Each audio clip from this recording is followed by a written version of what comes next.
మంది రైతులు నిలబడ్డారు. ఈ యాప్ పెట్టడం ద్వారా కొంతమందికి బుకింగ్ అనేది చేయడం వస్తలేదు. ఆ యాప్ అనేది పనిచేయట్లేదు, పనిచేస్తుంది. కొందరు ఫోన్లో సిగ్నల్ లేకుండా ఏం లేకుండా అది రావట్లేదు. కొందరు అవగాహన లేని రైతులకు అది సమస్యగా మారింది.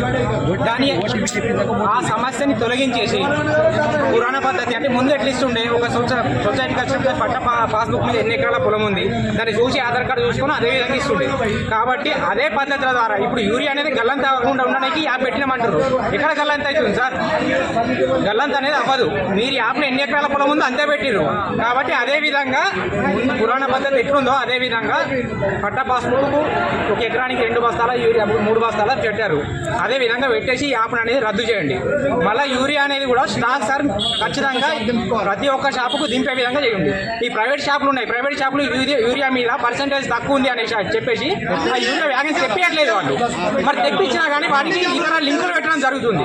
ఆ ఇతర లింకులు తొలగించి యూరియా బస్తా కడిగినప్పుడు యూరియా బస్తా ఇచ్చే విధంగా ప్రభుత్వం దాని మీద చర్యలు తీసుకోవాలి. ఈ యాప్ను అనేది తొలగించేసి రైతులకు సులభతరంగా యూరియా బస్తాలను అందించాలి. ఇది మా రైతుల యొక్క విన్నపం.